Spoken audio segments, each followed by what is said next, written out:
નમસ્તે મિત્રો, તો આ છે નેપાળી માર્કેટ, તિબેટિયન માર્કેટ, અને એની અંદર આ બધી જ વસ્તુઓ તમને સરસ રીતે મળી જાય, જોરદાર રીતે. પર્સથી લઈ ભાઈઓનું બહુ ઓછું છે, બહેનોનું થોડુંક વધારે માર્કેટ છે, એટલે એ આખી ઘટનાઓ મળી જાય લાઈનથી. બધું તમને જેકેટ ને બેગ ને એવું બધું થોડુંક વધારે છે.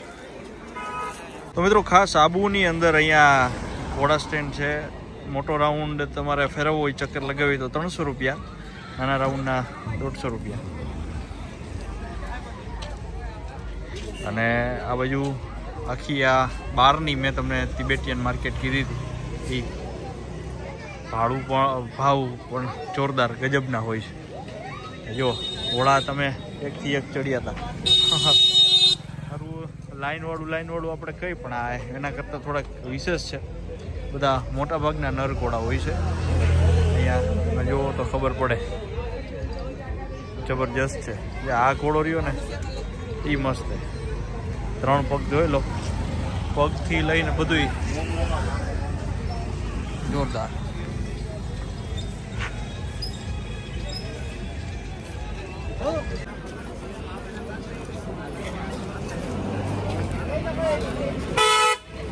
નક્કી લેકનો મુખ્ય રસ્તો છે, અહીંથી તમને બધું જોવા મળે. જોઈ લો, એરગનનું ના તેન સતત ધમધમે જોરદાર રીતે. જોઈ લો, જોરદાર ખાણીપીણી માટે અને ખાસ આઈસ્ક્રીમ, રબડી, એનો પણ એક અનોખો માહોલ હોય છે. તમને અહીંયા બધું જ જોવા મળશે જોરદાર રીતે. દુલેશ્વર મહાદેવ પણ છે. ને આ છે ચાચા કેફેની ઓલીવાળી બાબા ગાડી. તો આ નક્કી લેક છે. જો સીધી વોટર બલૂન ને અહીંથી આખું આ નક્કી લેક. અને હળવી એવી નોર્મલ માર્કેટ છે. અને આ સાઈડ બધે ગાર્ડન એરિયા, મસ્ત મજાની લાઇટિંગ, મજા આવે. હળવા ગીત વાગે છે. આગળ એ પણ તમને ફૂટેજમાં બતાવું.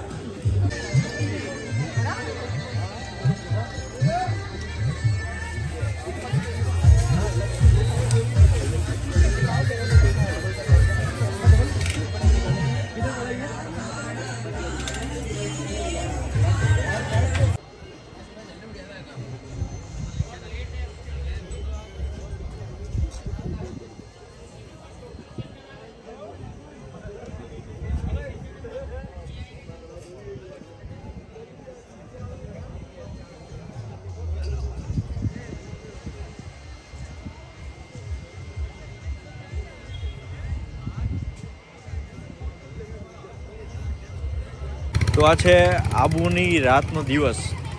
અહીંયા તમને જબરજસ્ત પેલી આપણી ચોપાટી એવી મળે, રોડ ઉપર પડેલી, જોઈ લો. બધે મળે તમને, સામેથી બોલાવે, જોરદાર જબરજસ્ત હોય. તો આવો થોડોક એનો પણ માહોલ, એનો પણ લુફ્ત ઉઠાવી. જો અત્યારે ગરમા ગરમ રબડીનો માહોલ છે. ક્રિસ્ટલ લેક ક્રીમ શોપ, અને સરસ લોકો ભરપૂર ઠંડીમાં 5-10 ડિગ્રી તાપમાનમાં વધારે सोफ्टी खाई जाए. क्या बोले कि सर सोफ्टी के बारे में? सोफ्टी बहुत अच्छी है, ठंडी में अच्छे खाने का मजा आता है. हाँ. और हमारे इधर जितनी माउंट आबू में पब्लिक आती है, वो सोफ्टी ज्यादा पसंद करती है. और सोफ्टी, आइसक्रीम, रबड़ी, जलेबी, ये सब खाते हैं यहाँ पर. जो જે લોકો સ્વાદના શોખીનો એના માટે બધું આ બેસ્ટ છે. રબડી છે, એની અંદર થોડીક સેવ નાખે, જલેબી, આ તે બધું એકથી એક ચડિયાતું અને જોરદાર. અહીંયા આવો એટલે રાતે તમને દિવસ દેખાય. અદ્ભુત માહોલ છે. આવજો તમે પણ આ જગ્યાએ, ક્રિસ્ટલ લેક આઈસ્ક્રીમ શોપ પર.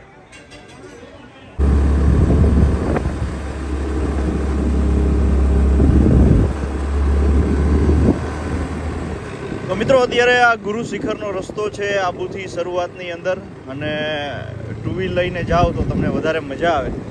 તો જો આપણે એની સફર તમને કરાવશું, બધા રસ્તાની આટીકૂટીવાળા, વળાંકવાળા.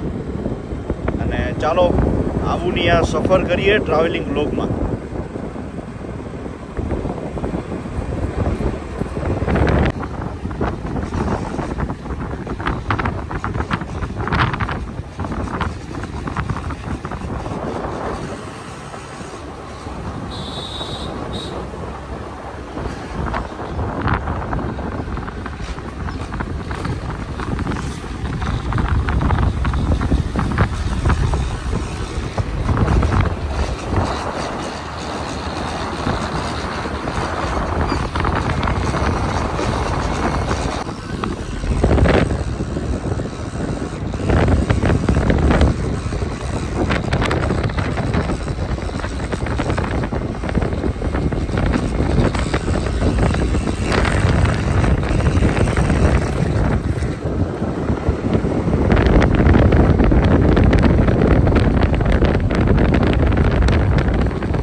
હમણાં આપણે જોઈને આ ભાઈએ દબાઈ ગયું બોલીએ નાલી ભરેલી હોય અહીંયા ઘોડા.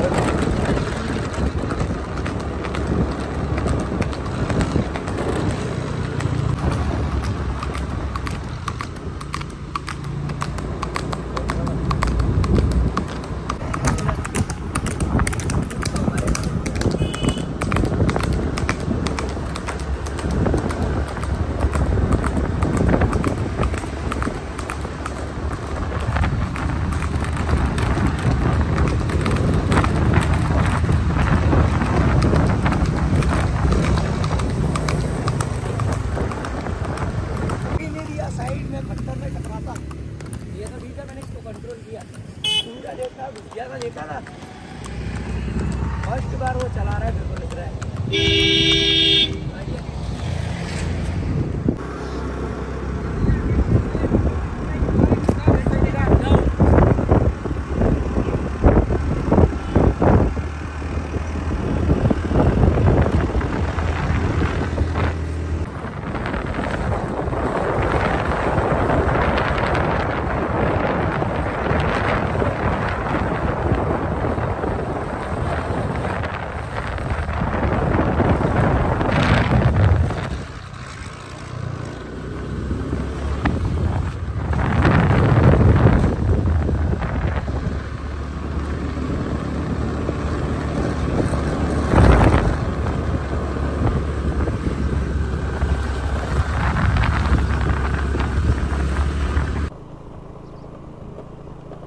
મિત્રો આ ગુરુ શિખર ઉપર છે પણ 8.3 કિલોમીટર જેવું અહીંયા બોર્ડમાં લખેલું હતું અને ત્યાં સુધી જવાનું છે. એક આ ભીમના પાડાનું તળાવ છે, ટૂંકમાં ભીમને શ્રાપ મળ્યો અને પાડો થઈ ગયો એ રીતના આખી વાત છે. ઘી ચોરી ને એવી ઘટના છે, અચલગઢ કહેવાય. તો ત્યાં પણ આપણે જાશું, પણ પહેલાં ગુરુ શિખર, પછી શું છે ત્યાં ટ્રાફિક બહુ થઈ જાય અને તમે જઈ ના શકો. એકદમ ઊંચાઈ ઉપર છે, તમે અહીંથી આ પહાડ જેવો પૂરો થાય એટલે જોઈ શકો છો. આપણા ગુજરાતીઓ જ મોટે ભાગે આબુને પરિભ્રમણ કરતા હોય છે. નઈર આપણે નઈર કહીને એમ પછી ભોયરામાંથી મોટો પહાડ થાય. જો તળાવ ને એવું બધું સરસ આવે છે આપણે નીચે. એ દ્રશ્યો પણ તમે જોવો તો મજા આવી જાય, કારણ કે આબુ છે ભાઈ આ.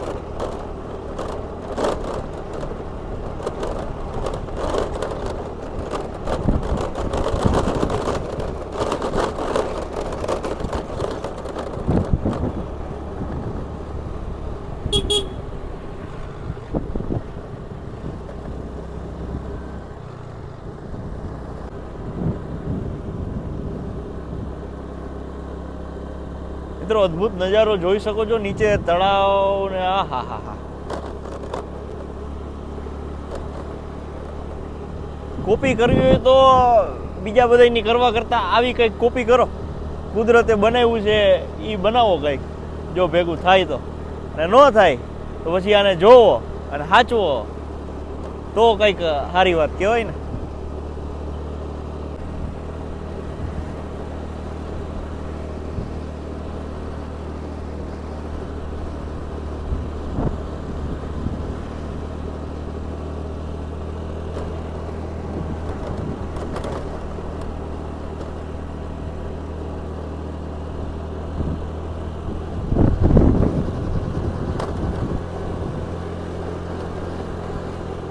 મિત્રો આ છે ગુરુદત્ત મહારાજનું મંદિર.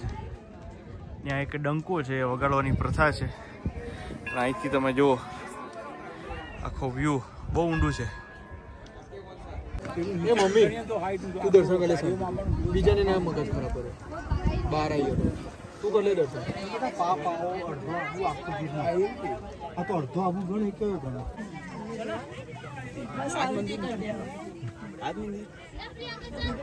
નીચે છે જી. દત્તાત્રેય મહારાજની ધજા છે. અસંખ્ય લોકો અહીંયા ઉપસ્થિત છે. આ એરફોર્સ ડિપાર્ટમેન્ટ છે આખો, ઇન્ડિયન એરફોર્સ. એનું પણ નાનું એવું અહીંયા મથક. અને બાકીનો આ નજારો જ્યાં સુધી તમને નજર પડે ત્યાં સુધી અદ્ભુત લોકેશન. થોડું નેટવર્કનું ને એવું અહીંયા કરેલું છે, એ પણ એરફોર્સનું હોવું જોઈએ એવું આપણે માનીએ છીએ.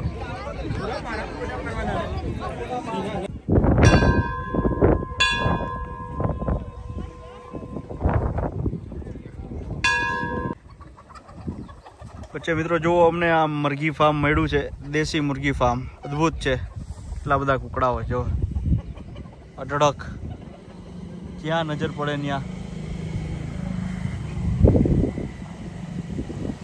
મસ્ત મજાના છે ને, આપણો સબ્જેક્ટ છે, વિષય છે. અચલગઢ કહેવાય આ એમનું સરોવર છે, નાનું એવું, એ આટલું જ ભરેલું હોય, જાજુ ન હોય. અને આ પાડ્યા જો આપણે જે વાત થઈ હતી, શ્રાપ મળ્યો અને પછી પાડાની અંદર રૂપાંતરિત થઈ ગયું શરીર. આ બધી લોકો એકા છે, સાચું તો ખબર નહીં. અહીંયા ગઢ પણ છે, એટલે ઉપર તમને એ દેખાય. અહીંયા જે તે સમયે રાજ્ય કે એવું કંઈ હોવું જોઈએ. અને એક મંદિર છે, એ બહુ આમ ટોચ ઉપર દેખાય છે. બાકી અહીંયા આવું સામાન્ય અચલગઢ જૈન તીર્થ છે. અહીંયા હળવી એવી દુકાનો છે આસપાસ, અને બસ આ તળાવ વચ્ચે કૂવો છે. અને મેં કીધું એમ પાડાનું અહીંયા મહત્વ છે. ને આ ખારેકડી ડાળી આપણે જે કઈ ગોવામાં જે સૌથી વધારે જોવા મળે છે, અહીંયા અલગ અલગ જગ્યાએ ઉગેલી છે. આ રસ્તો હનીમૂન પોઈન્ટ તરફ જઈએ છે, પણ ત્યાં હાલ કંઈ છે નહીં ને થોડુંક વધારે દૂર છે, એટલા માટે આપણે અવોઇડ કરી છે. પણ અહીંયા જુઓ તમે, આ સરસ મજાના, હું તમને જે અરવલ્લીની પર્વતમાળાઓ કહેતો હતો એ આની પાછળ આવે છે. આ રસ્તો પૂરો થાય અને એની પાછળ આવા મોટા મોટા ડુંગરાઓ છે. મારી આગળ અમુક જૂના ફૂટેજીસ છે, જો ટ્રાય કરું છું, મેળ પડી જાય તો તમને આની અંદર એડ કરી દો. બાકી સરસ મજાની રીતે અહીંયા આવું બધું છે, હળવું હળવું. જોઈ લો, પૂરી પાડી બેઠી નીચે, એક ભેંસ ને બે પાડી, ને ભારી પૂરી છે. એ લોકોમાં કોઈક તો ફોરેનર હોય ને, હે વાહ ભાઈ વાહ. એની મોરા જેવી ભેંસ, મુરા કે ને એના જેવી ભેંસું આવે, પણ એ આરામ ફરમાવે, ખાઈને થાકી ગયું ભાઈ. તો મિત્રો બસ આબુનો પ્રવાસ આપણે અહીંયા સુધી રાખીએ. અને ઘણી બધી મોજ મજા મસ્તી તમે જોઈ હશે. ખાસ તો મેં તમને સ્થળો અને રસ્તાઓ બતાવ્યા છે. આજે અત્યારે તમે જોઈ રહ્યા છો આખું આ નક્કી લેક, નક્કી તળાવ, નખથી ખોદી અને બનાવેલું તળાવ છે. લોકવાયકા અને ઇતિહાસ એવું કહે છે. એટલે એના મત મુજબ તમે જોઈ શકો છો, આનું પાણી ક્યારેય સુકાતું નથી, બારેમાસ આમનું ભરેલું રહે છે. અને કદાચ હવેના સમયમાં પાણી નાખવું પડતું હોય એવું થાય છે. તો આ સરસ મજાનું વાતાવરણ છે. ચારે બાજુના દ્રશ્ય તમે જોઈ શકો છો. બધા બોટિંગ સરસ કરી રહ્યા છે અલગ અલગ રીતે. અને ખાસ તકેદારી, કાળજી રાખવી, લાઈફ જેકેટ પહેરી અને આપણે બોટિંગ કરવું જોઈએ. તો બસ એ જ વાત છે.